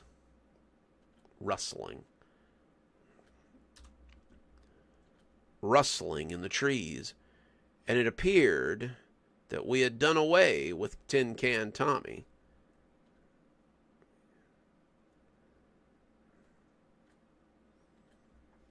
I don't think that's what that was supposed to say.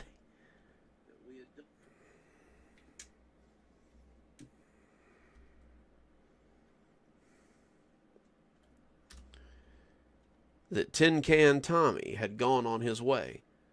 He'd probably come to hear a story. Maybe he even liked being immortalized in tale.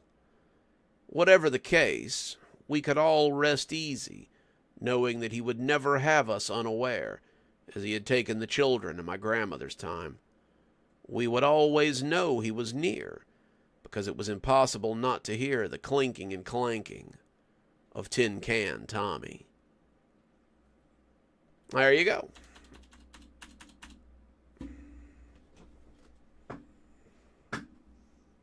Maybe he could just try not getting his shit beaten up by children.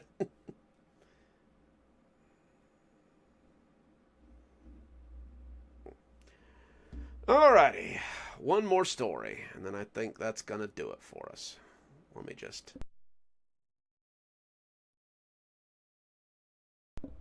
There we go. Alrighty.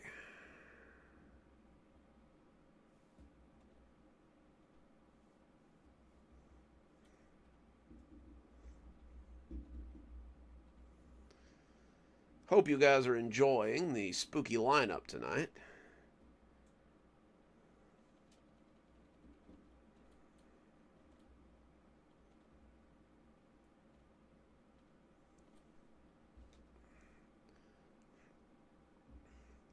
Those seem to be my favorite Halloween stories about, kids telling tales or kids, engaging with the holiday, I don't know. Seems, when I was a kid, those were the scary stories I liked to tell. So I guess as an adult, they're my favorite ones to write, too. I can remember when I was younger, those were usually the ones I told around the campfire about, kids in bad situations and kids getting menaced and that sort of thing.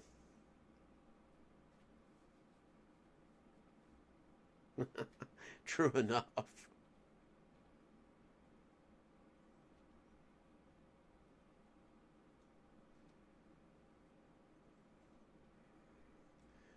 Alrighty, let me get this one all set up here, and we will move on to our last story.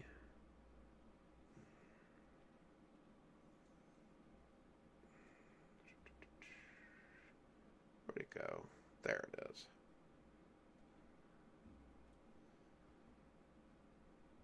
Okay.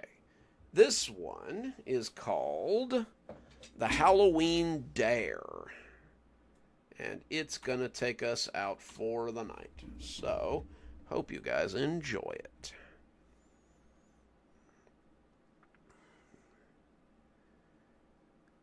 You won't do it. Max's childish trill cut through the bat. Try that again. You won't do it. Max's childish trill cut through the babble of the trick-or-treaters like an axe through rotten wood. There were 3 of them. Ralphie had already gone home, as his watch proclaimed it to be 9:30. There was Terry, TJ, to his friends, and Max, who thought himself the leader, but no one else did, and Kyle, who was probably closer to being the leader than Max ever had a prayer of being. Max, however, had thrown down the gauntlet tonight. Kyle would have to pick it up if he dared, or Max would definitely gain some clout amongst the group of boys. They were 12, a little too old to be trick-or-treating. At least that's the opinion of the women handing out candy to the kids in superhero costumes and princess dresses. And after a spotty showing of fun-sized candy bars, they had decided to have a different sort of Halloween entertainment. They had dared each other to go into the cemetery, none of them quite brave enough to take them up on it. Even Max had floundered when the suggestion was put out that he go sit on the grave of Harrison Marston, the man they had hung for killing those children over 100 years ago. Then they had gone to the abandoned laundromat, where the local legend said that a taxidermy shop had once sat. The taxidermy shop was supposed to taxidermize not just animals, but also people, if the price was right. It was also thought that the spirits of those people haunted the laundromat after dark, and that was why it had closed down. That was when Ralphie had proclaimed that his mother had wanted him home about 20 minutes ago, and that he better be going. Down a man, Max had decided that... excuse me.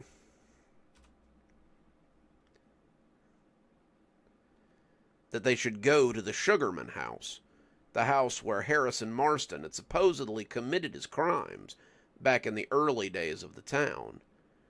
And here they were, standing outside the rotten picket fence that surrounded Sugarman House, all of them a little too afraid to actually go up and knock on the door. That was the dare. Every Halloween, someone got dared to walk up to the door of the Sugarman House and knock, using the big iron knocker that sat on it.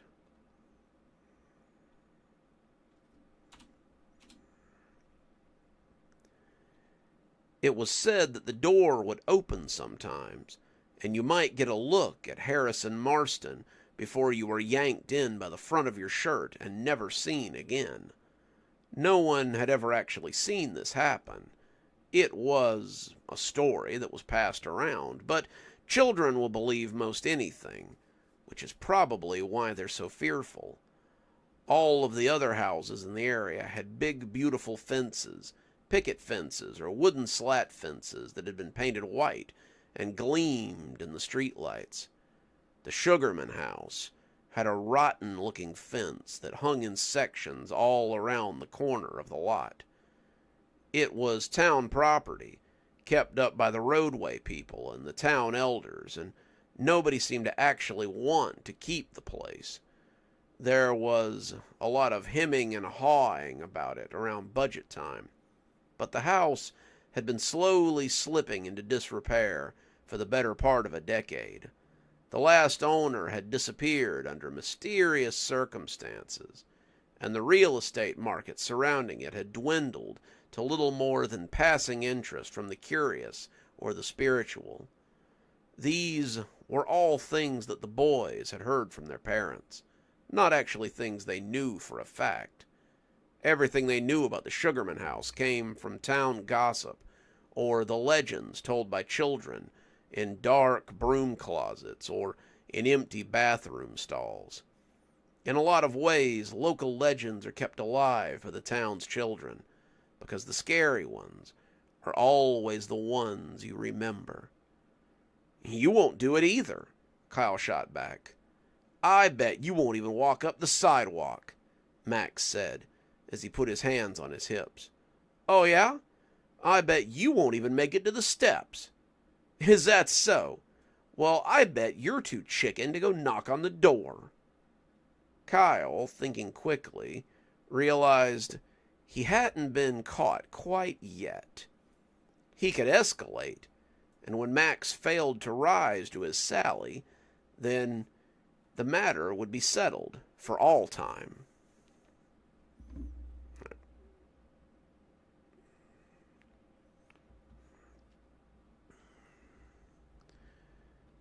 Well, I bet you won't, Max floundered. I bet you won't go into the Sugarman house and bring something back. Kyle was speechless for a minute.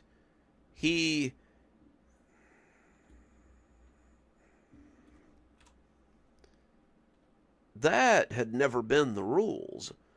The rule was that you went and you knocked on the door. The rule was that you walked halfway up the sidewalk and you lost your nerve. The rule was that you put your foot down on the porch and then ran away and told them all that you saw someone looking out the window at you and that you felt a presence and you just couldn't go in there, not on good conscience. No one actually went into the Sugarman house. It wasn't done. Nobody was stupid enough to go into that house. It was haunted and...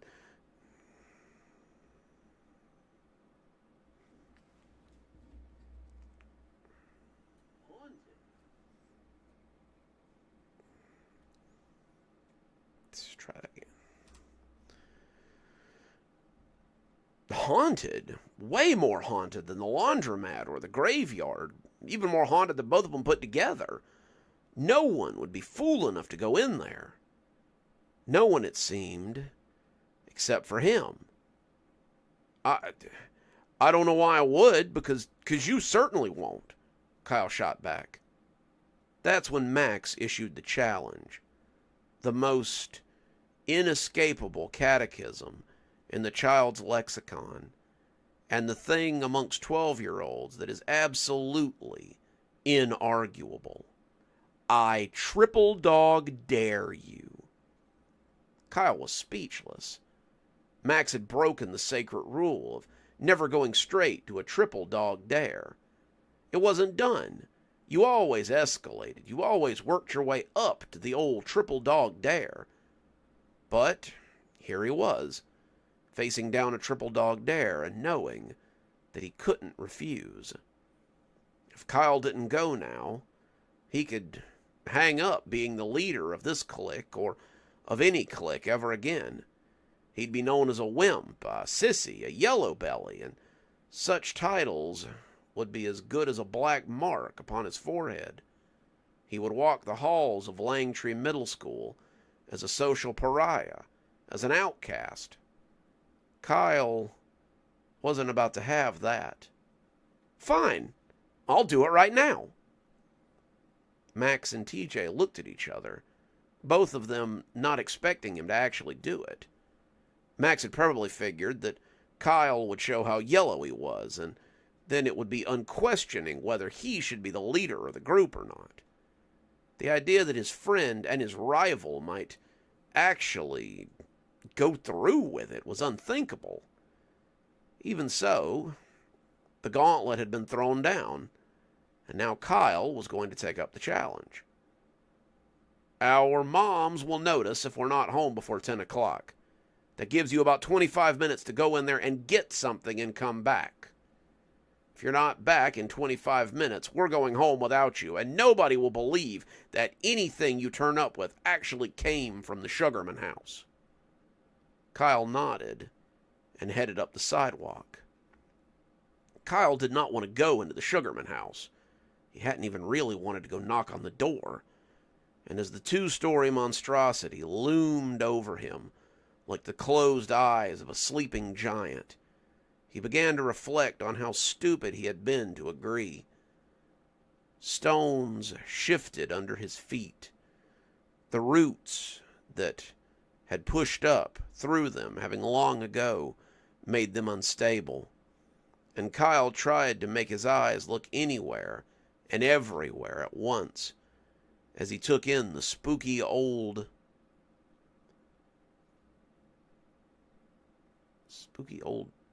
what?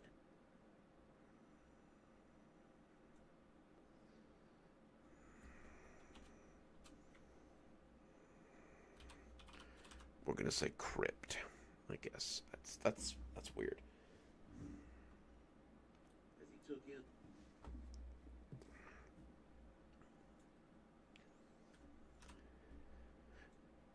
As he took in the spooky old crypt he must now venture into, the porch steps creaked under his foot as he ascended them. There was no Halloween. There were no Halloween.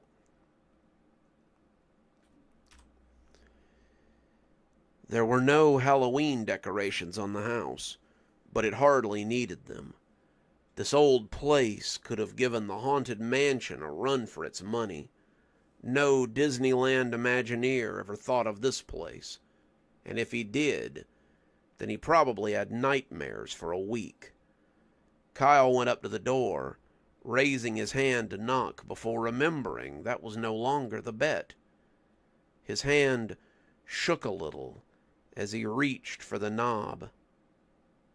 And then the door opened, and he was as shocked as everyone else. The house was dark and musty, the interior cloaked in shadows that hung around and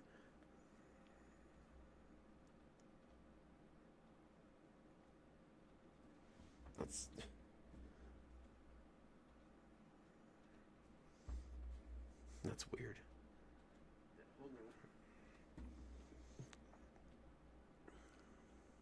Yep, should have vetted this one. Grammarly's really went all in on this one. That hung around the humped and cobwebbed furniture like lovers. The entryway held a mirror, an end table, and a coat rack with an umbrella caddy beneath it. Kyle walked shyly into the old house, his nostrils full of the damp and the rot that he had never thought about before smelling it. He had never smelled it quite this badly before, and he looked around the entryway for something to grab, an old umbrella or some bit of something left behind. But there was nothing. He supposed he could grab the umbrella stand, but it was firmly bolted to the ground. He went a little further in, deciding perhaps a little bit further wouldn't do him any harm. It's not, but that would have been pretty cool, actually.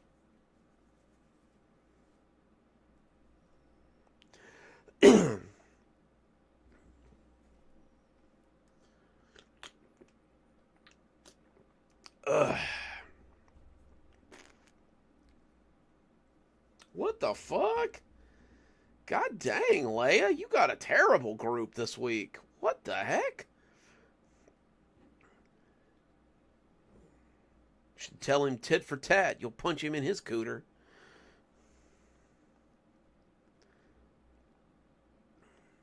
Where were we?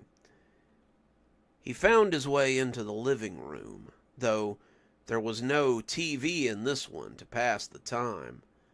There was a huge rotten chair sitting next to a love seat that would have made an adequate home for rats. Inside the fireplace, he could hear the soft scratching of some disturbed animal, and when a few bats came out and made their loud and chittering way from the house, Kyle hit his knees and tried his best to stay small. When they'd finished leaving through the front door, likely frightening his friends as much as they had frightened him, Kyle proceeded deeper into the house. There was nothing in the living room either, no pictures or knickknacks to be taken. It was as if someone had scrubbed the place of everything but the heavy furniture that no one would want to steal. He cursed softly, using the language of small children who are new to the act, and cast his eyes upon the staircase that ran into the upper story. Everyone knew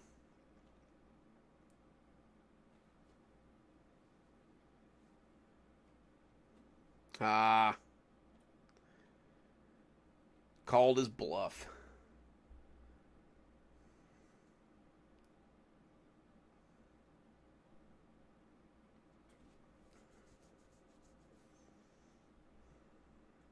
That is absolutely unacceptable, Leia. God, I hope you can talk to somebody about that. Like, tell them maybe not to let this kid in again.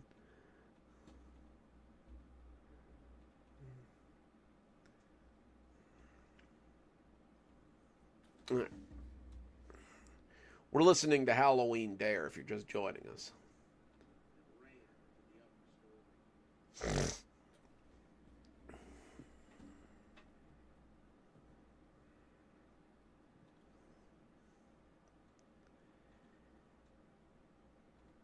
Everyone knew what lay up there.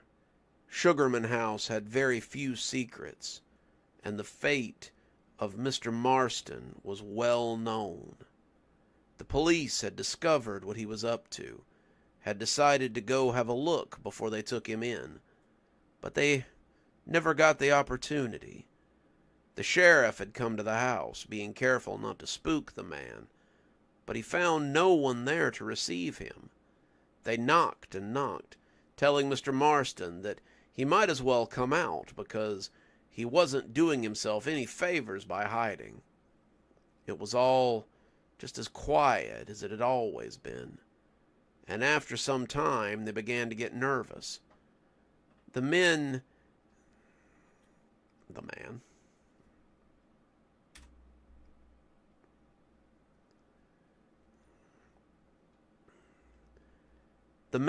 had to be home. His car was in the driveway after all, but he was nowhere to be seen, and no one could bring him out either.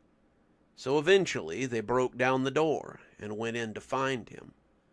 What they found was his body hanging from the top floor chandelier, swinging in time with the rhythmic sway of his bedroom furnishings.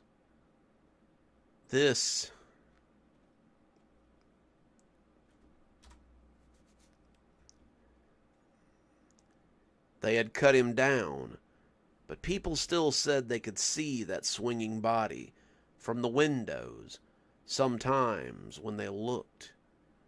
Kyle felt himself being pulled inexorably towards the upper floor, towards the back room where he knew what he would find. Somehow, he knew that that was where he would get his trinket.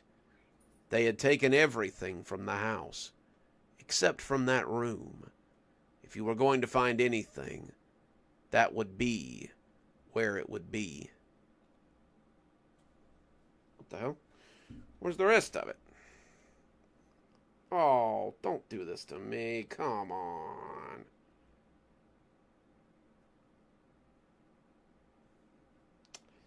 That's dirty. Hang on, guys. Luckily, I've still got it all on my phone, so...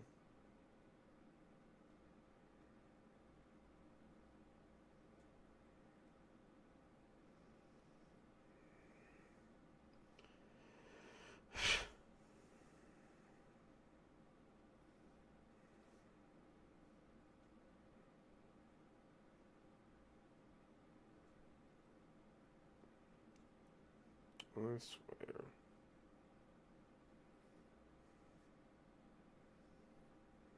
All right.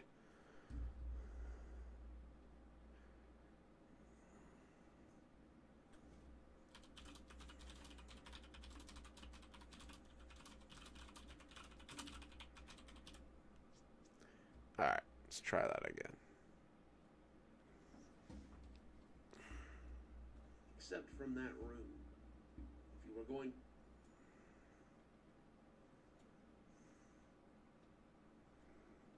All right, there it is. Okay.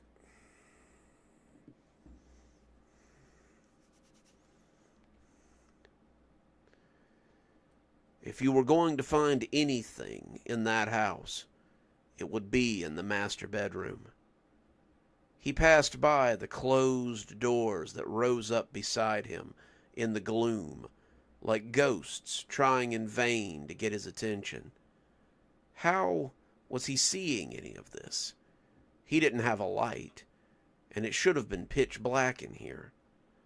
The walls of the Sugarman house seemed to glow with a phosphorescence that was otherworldly and not altogether healthy. Kyle barely noticed. He only knew that he could see, and that was good. Seeing in this case was better than floundering around in the dark. And as he came to the door where Mr. Marston had ended his life, he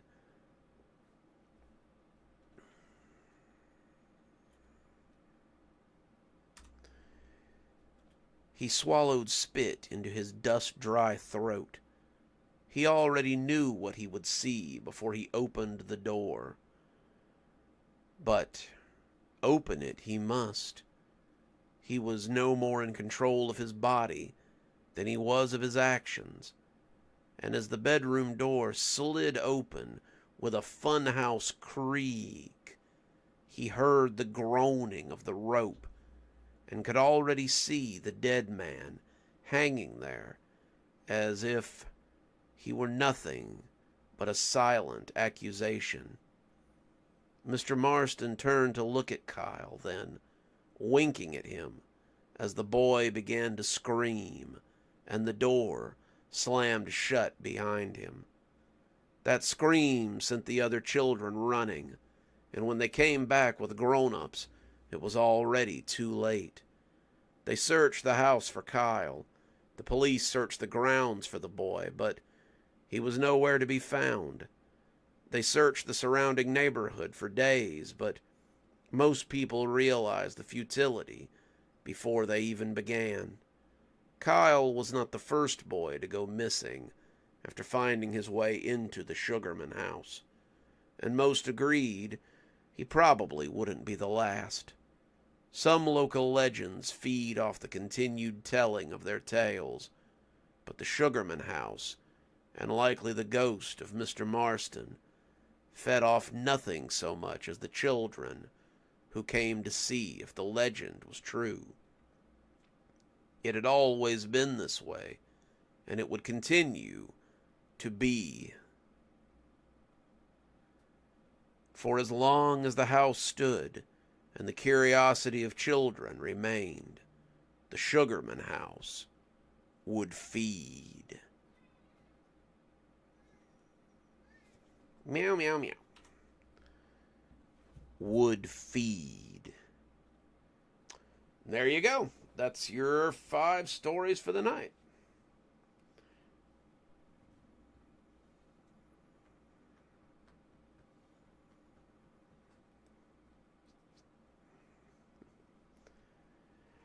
Alrighty. Well, I hope you guys have enjoyed our lineup tonight. Look for these next week. And like I said, the week after next, we'll be doing our Kashmir Halloween for probably about 2 weeks. So we'll be getting some Kashmir Halloween stories and probably a Botanical Gardens. Ow, that's my leg. Jesus, normal. That was my leg meat.